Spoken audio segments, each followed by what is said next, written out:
자, 저희 이제 행복감, 저 인사행정론 제 파트 2, 이제 4-두 번째 거 한번 해보도록 하겠습니다. 여러분, 이 앞에서 이게 제일 중요하다고 했죠. 역관주의, 그 다음에 우리 이런 실적주의, 적극적 인사, 대표관리제, 진짜 이게 중요한데 이 틀을 잘 보셔야 됩니다. 계급제, 직위분류제 잘 보시고, 지금부터는 이제는 이렇게 뽑았죠. 뽑는 방식을 배우고 나서는 이제는 우리가, 우리 시험을 이제 타당도 이걸 시험을 한번 보셔야 되는데 이 내용을 한번 보세요. 일단 우리가 지금 인사 뽑는데 일단 뽑는 방식에 대해서는 배웠고요. 그 다음에 이제 우리가 뭘 배워야 되냐면 이제는 시험을 칠 거 아니에요. 시험은 딱 필요한 사람을 정확히 뽑아야 되잖아요. 그럼 한번 물어볼게요. 얘가 타당도가 높을까요? 계급제가 높을까요? 직위분류제가 높을까요? 직위분류제가 타당도가 훨씬 높습니다. 왜냐하면 이 자리에 정확한 사람을 꼽기 때문에 타당도는 직위분류제가 훨씬 좋다라고 하는데 그 타당도에 대한 내용을 이제 한번 배워보도록 하겠습니다. 그래서 우리 앞에서 정책에서는 우리 내적 타당성, 외적 타당성, 구성적 타당성, 그 다음에 통계적 결론의 타당성을 배웠잖아요. 여기서는 이제 뭘 배워야 되냐면 저희들 이 내용을 배울 거예요. 저희들 이 내용을 한번 배워보는데 자, 뭘 배운지 한번 보세요. 자, 갑니다. 여기서는 우리 이런 기준 타당도, 그 다음에 내용 타당도, 구성 타당도를 배울 겁니다. 이 내용들 저랑 같이 한번 해볼게요. 자, 기준 타당도라고 하는 거는 뭐냐면 여러분 우리 시험을 왜 볼까요? 결론은 시험을 왜 보는지 한번 보세요. 시험을 보는 이유는 여러분 이 시험 성적대로 왜 뽑냐면 시험에서 수석한 친구가 실제로 근무를 굉장히 잘할 거다. 그러니까 이 시험이 근무 성적의 기준이 되는지를 보는 거예요. 그게 바로 기준 타당성입니다. 대학 수학 능력 시험을 왜 봐요? 여러분 수학여행에서 제일 잘하는 친구가 실제로 대학교에서 수학 공부할 능력이 된다고 보는 겁니다. 그래서 이제 이 내용을 우리가 배우게 될 건데요. 그래서 만약에 시험 성적이 수석을 했습니다. 실제로 근무 성적이 1등을 하면 그거는 이제 기준 타당성이 있는 거예요. 그러니까 이제 예측적 타당성, 기준 타당성 중에 뭐냐면 우리 여러분이 수석을 했어요. 근데 1년 후에 실제로 근무하니까 수석을 해요. 그러면 이제 시험이 기준 타당성 중에 예측 타당성이 있다고 알 수 있는 거예요. 반면 현직자들한테 하면 시험 봤습니다. 근무 성적이 제일 좋은 애가 시험 성적이 제일 좋아요. 그러면 시험 성적이 근무 성적에 타당성이 있구나. 기준 타당성. 그건 동시 타당성이라고 하는 거예요. 그래서 기준이 되느냐, 시험 성적이 근무 성적이 기준이 되느냐, 이게 기준 타당성입니다. 시험이 직무 수행 능력을 예측할 수 있는 여부가 기준 타당성. 그 다음 내용 타당성은 뭐냐면 시험의 내용이 타당해야 된다고 보는 거예요. 뭐라고? 시험의 내용이 타당한가? 그러니까 우리는 체력 봐야 안 봐요? 안 보잖아. 그러니까 경찰하고 소방은 체력을 봅니다. 왜냐면 그 시험 내용이 타당하니까. 그러니까 시험의 내용이 직무 수행 내용을 대표할 수 있는지 이건 전문가가 정합니다. 시험 내용 능력 요소. 그래서 우리 경찰, 소방은 체력도 보는 거예요. 그럼 이제 체력 시험을 보는데 이게 구성 타당도는 이제 시험으로 정확하게 측정을 해야 되잖아요. 이제 이론적으로 이런 필요한 능력을 얼마큼 정확히 측정하는 게 구성 타당도인데 우리는 그러니까 체력을 볼 때 여러분 필기로 봐요, 실기로 봐요. 실기로 보잖아요. 그러니까 필기로 볼 수는 없잖아요. 아니 뭐 말로 구슬로도 볼 수 없고. 그러니까 보통 지구력 같은 걸 볼 때는 오래 달리기, 극력은 악력으로 본다고요. 이게 이제 구성 타당성이다라고 보시면 돼요. 수렴 타당성은 하나의 내용을 여러 가지 방법으로 봐도 같은 결과가 나야 되는 거고요. 차별 타당은 다른 내용을 하나의 방법 봐도 다르게 나와야 된다는데 이거는 그냥 말만 좀 알아보시면 돼요. 여기서 중요한 거는 기준 타당성, 시험 성적이 근무 성적이 기준이 되느냐. 내용 타당성은 그 시험의 내용이 타당한가. 구성 타당도는 그 능력을 제대로 측정할 수 있는가가 구성 타당도다라고 보시면 되겠습니다. 어려움이 있다, 없다, 없다라고 보시면 되겠습니다. 쉽죠? 그 다음에 이제 이렇게 보면 두 번째는 이제 또 우리 근무 성적을 우리 한번 평가를 해봐야 되잖아요. 근평을 해야 되잖아요. 근평 같은 경우는 이제 이렇게 한번 보시면 돼요. 근평 같은 경우는 자, 이제 우리 근무 성적 평가의 대상이 1급부터 9급까지인데요. 여러분 좀 위로 올릴게요. 키워서. 이제 이 4급 이상은 성과 계약을 하는 겁니다. 성과 계약을. 이제 물어봐요. 넌 어떻게 할 수 있니? 서로 이야기를 해서 이제 MBO 같은 경우는 차 10대 팔 수 있는지 밑에서 위로 올리잖아요. 성과 계약은 한 다음에 이제 말합니다. 너는 원래 100억의 매출을 해라. 이런 식으로 위에서 밑으로 떠드는 게 성과 계약입니다. 1년에 한 번 하고 이제 12월 말에 평가를 하는 겁니다. 4급 이상. 그러니까 이거는 임원들, 대기업들 임원들하고 비슷하다고 보시면 돼요. 반면에 5급 이하에는 근무 성적 평가 6월 말, 12월 말 두 번 합니다. 매우수, 우수, 보통, 미흡, 매우 미흡 이 도표식 평정 척도법을 쓰는 거고요. 실적 50, 원래 능력 50이에요. 그런데 태도 부서평가는 추가로 할 수 있다라고 보시면 되겠습니다. 이런 식으로 할 수 있겠구나. 여기서는 이게 뭐가 중요하면 4급이 중요한 거고요. 그 다음에 여러분 징계를 또 못하면 때려야 되겠죠. 일단 징계하기 전에 이렇게 이제 평가를 해보고 딱 이제 교육하려는 방법도 잘 보세요. 이제 우리가 이렇게 뽑는 방식, 그 다음에 시험의 내용, 그 다음에 평가 배웠으면요. 이제 우리 또 뭐를 해야 되냐면 교육훈련 방법을 한번 해보셔야 돼요. 교육훈련 방법. 자, 우리 이런 것들 그냥 편하게 한번 보시면 되는데, 강의라고 하는 거는 우리 진짜 수업하는 거예요. 뭐 일시적으로 대다수 훈련 가능하다. 분임 연구라는 말들만 알아주세요. 여러분 합격하면요, 여러분들이 이제 실제로 연수원도 가거든요. 그럼 분임을 나눠줘요. 너희들은 어느 걸 발표해봐라, 어느 걸 발표해봐라. 이게 분임 연구고요. 역할 연기는 이건 원래 정신과 치료에서 나왔는 건데요. 역할 롤플레잉을 한번 해보는 거예요, 여러분. 그러면서 이제 처음에 야 우리 커피 한 잔 타봐. 이게 뭐가 잘못된지 몰라요. 그럼 반대로 이제 여러분이 만약에 제 상사 같으면 어이 김규대 커피 한 잔 타봐봐. 아 내가 잘못했구나. 이걸 아는 게 역할 연기입니다. 감수성 훈련이라는 건 뭐냐면 사람은 가면을 쓰고 살아요. 여러분 제가 어떤 게 있냐면, 제가 여기 이러지만 실제로 제가 이제 우리 온라인 저희 인간 강의 보면 맨날 안녕하세요 김규대입니다 넌넌넌 굉장히 밝잖아요. 근데 평소에 그렇게 밝지는 않아요, 여러분 제가. 근데 이제 어떤 분이 이제 와서 선생님 넌넌넌 해주세요, 웃어주세요 막 그러는데, 평소에는 제가 그렇진 않죠. 평소에도 넌넌넌 뭐 이러지는 않을 거 아니에요. 그러니까 가면을 쓰고 사는데, 만약에 제가 이제 허심탄회하게 한 10명, 15명 모여놓고 나는 수업 때 이렇고 원래 이런 사람이고 이런 느낌이 있어요 라고 하면 서로 공존할 수 있잖아요, 이야기를. 그게 이제 감수성 훈련이고요. 인턴은 그냥 뭐 인턴이라고 생각을 해주시면 돼요. 그냥 평소 인턴 편하게 보시면 되는 거고, 액션 러닝이란 건 뭐냐면 액션을 통해서 배운다는 거예요. 그러니까 이제 팀이 만들어서 문제 해결을 통해서 배우는 건데, 이거는 우리 밑에 있는 공무원들한테는 그런 게 아니라 관리자 훈련 방식이에요.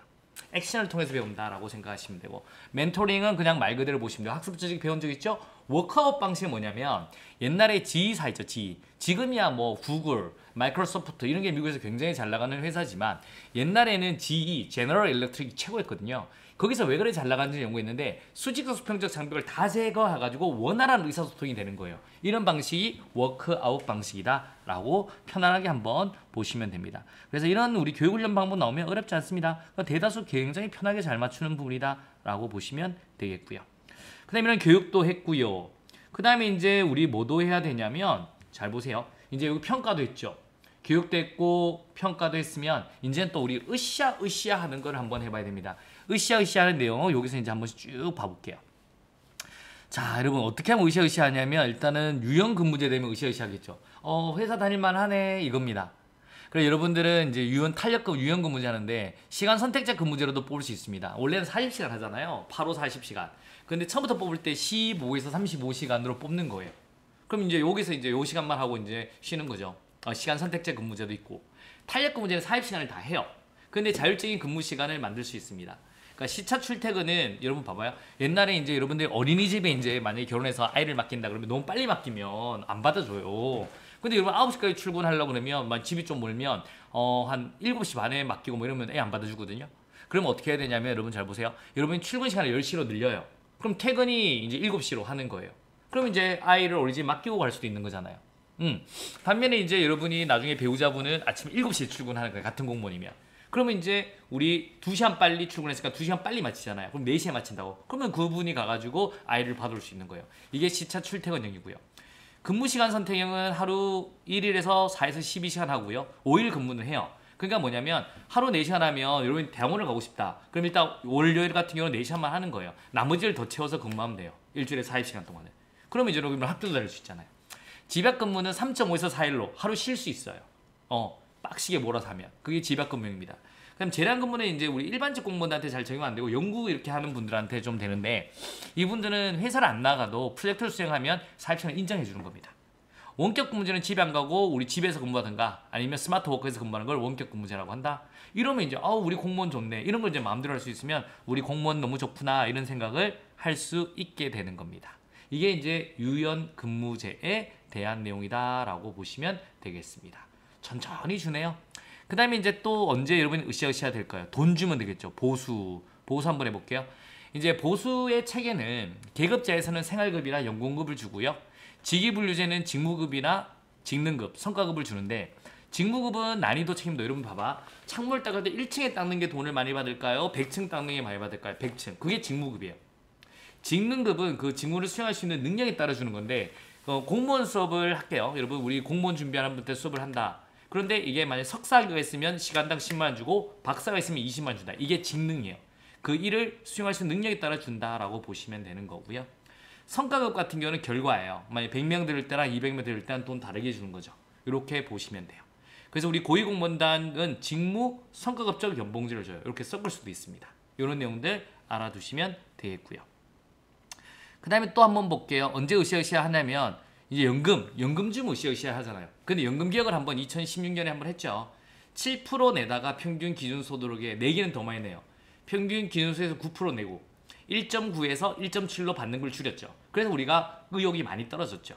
60세부터 주다가 65세 주고요. 그 다음에 유족은 70에서 60, 33년 돈 낸 걸 이제 36년간 돈 내고 있고요. 20년 받으면 돈 받았는데 이제 10년만 받으면 받아요. 이제 이게 요즘에 왜 트렌드는 지났는데 왜 다시 해야 되냐면 요즘에 연금 개혁 논의가 나오기 때문에 아 이런 내용이 있구나. 다시 한 번 정도 봐두시면 되겠고요. 그 다음에 또 이제 뭐가 있는지 한번 보세요. 우리 노조가 있죠. 공무원은 노조가 있습니다. 노조가 있으면 이제 내 목소리를 많이 낼 수 있기 때문에 좀 더 으쌰으쌰해져요. 단결권, 단체 교섭권이 인정되는데 이 단체 교섭에 대해서는 보통 근무 조건에 대해서 인정됩니다. 그 다음에 단체 행동은 보통 인정 잘 안 되고요. 아 이런 노조에 대한 내용도 있구나라는 거 머릿속에 넣어두시면 되고요. 그 다음에 또 어떤 내용도 있을까요? 이제는 통제를 한번 해봐야 되잖아요. 통제. 그럼 통제와 관련해서는 법령이 잘 나옵니다. 법령. 그래서 우리 공직윤리 관련 법령들 이거 구분하는 거 철저히 해두셔야 요즘에 시험 문제 이게 잘 나오는 부분이다라고 보시면 돼요. 자, 일단은 국가공무법상 13대 의무가 있는 거죠. 이런 거 뭐 선서의 의무, 성실의 의무, 그 다음에 복종의 의무, 직장이탈 금지 의무, 친절 공정 의무, 종교 중립 의무, 비밀엄수, 청렴, 영해 등의 수령 규제 의무, 품위 유지 의무, 영리행위 및 겸직 금지 의무, 정치활동 금지 의무, 집단행위 금지 이런 의무가 있는 거예요. 그 다음에 공직윤리법상 여러분 윤리적으로 취업주선행위는 이제 그만 이렇게 외울 거거든요. 원래 요 내용 하나를 이제 우리 공부를 또 다 하셔야 되는 거예요. 아시겠습니까? 그 다음에 부패방지법. 이제 부패행위 신고 의무, 내부 고발자, 국민감사, 비명제 취업 제한 이런 내용들 하시고 부정청탁 방지법 이런 것들 구분을 하셔야 되죠. 물론 이해충돌 방지법까지 해야 되는 거고요. 요거는 이제 실제로서 법령 하나하나 다 하고 법령 특강 제가 잘 맞추는 거 아시죠? 여러분 제가 매년 잘 적중을 했거든요. 작년 올해 국가직에서도 다른 선생님들 아무도 못 맞추는 거 제가 딱 맞춰서 해주고요. 작년 재작년도 제가 적중률이 엄청 좋아요. 3시간만 하는데 많이 한다고 좋은 게 아니잖아요. 하고 적중률이 좋아야지. 또 내년에도 여러분들을 위해서 제가 1년 동안 열심히 고민을 하고 분석을 합니다. 제 나름대로 이거 찾는 방법이 있거든요. 출제될 환경들. 적중률이 제가 엄청 좋아요.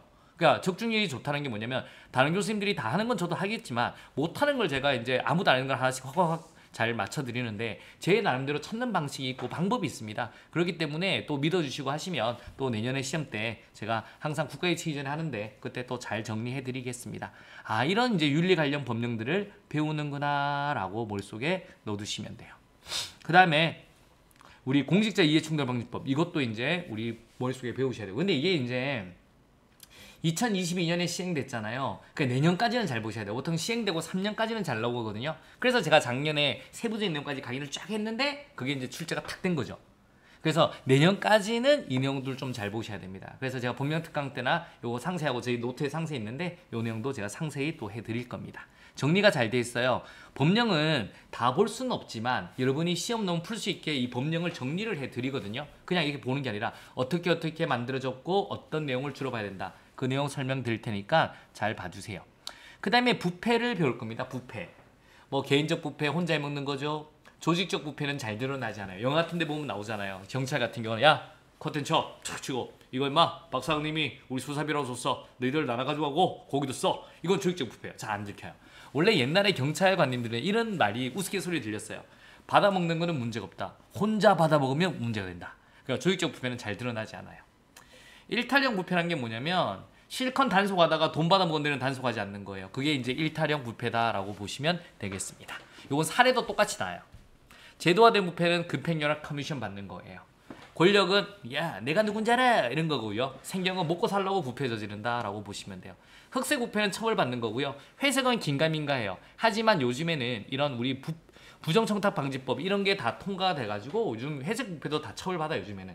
그 다음에 백색 부패는 선의의 거짓말에서 처벌받지 않습니다. IMF 때 여러분 거짓말인 줄 알면서도 우리 경제 펀더멘털은 튼튼합니다. 이렇게 말했는 거예요. 더 큰 혼란을 막기 위해서. 이런 부패 유형 정도 가볍게 보시면 돼요. 그 다음에 이제 우리 부패를 저지르면 징계를 먹게 되죠. 여기 이제 우리 징계 내용까지 있는데 밑에 있는데 이 내용을 여기서 볼게요. 이 징계까지는 잘 보셔야 돼요. 파해, 강정, 감견. 여러분 우리 제가 알려주는 대로 하면 이거는 외워져요. 여러분 잘 보세요. 딱딱한 강정을 먹었죠. 아 18. 그래서 18개월간 승급이 안 돼요. 그 다음에 이제 요는 약하니까 12개월, 6개월간 승급이 안 된다. 60 빼면 되는 거예요. 그래서 여기 파면, 해임, 강등, 정지까지가 중징계, 감봉, 견책은 경징계. 그래서 딱딱한 강정 먹었다. 아 18. 18개월간 승급 안 된다. 12개월 안 된다. 6개월 안 된다. 그래서 삐졌었어요. 그러니까 오빠 해삼 드세요. 이렇게 합니다. 여러분 자 파해, 강정, 감견. 오빠 해삼 드세요. 파면은 5년간 공직 임용이 안 돼요. 해임은 3년간 안 돼요. 근데 파면 나가잖아요. 퇴직금을 잘라요. 퇴직금이 이제 삭감합니다. 5년 미만에는 4분의 1, 5년 이상 2분의 1 까는 거고요. 그 다음에 해임 같은 경우는 원래는 퇴직금은 안 되는데 공금횡령 금품하면 퇴직금 손대. 5년 미만은 8분의 1, 5년 이상은 4분의 1 깐다 라고 보시면 돼요. 강등은 야 이 등신아 징계 먹었냐 라고 하면 되고 강임하고 비교하면 돼요. 강임은 징계가 아니에요. 아시겠습니까? 강등은 징계예요. 3개월간 일을 종사하지 않으면 우리 일 안 하면 돈 안 줘요. 보수선을 깐다. 그 다음에 정직 일 안 하면 돈 안 줘요. 그 다음에 감봉은 3분의 1만 까요. 견책은 이제 야 똑바로 해 라고 하는 겁니다. 여기까지 이제 딱 보시면 우리 암기가 저절로 돼요. 이걸 암기를 철저히 해 두셔야 됩니다. 여기까지 하면 이제 우리 인사 파트가 거의 다 끝이 나는 거예요. 그럼 크게 어려운 내용이 있다? 없다? 없다라고 보시면 돼요. 그래서 요 한 페이지에서 어떻게 배웠는지 이제 한번 잠깐 보세요. 이거는 이제 뭐를 배웠죠? 뽑는 방식에 대해서 배운 겁니다. 그 다음 이거는 이제 분류하는 방식이에요. 요게 제일 중요하다라고 보셔야 됩니다. 계급제, 직위분류제 요거 구분한 게 제일 중요한 방식인 거고요.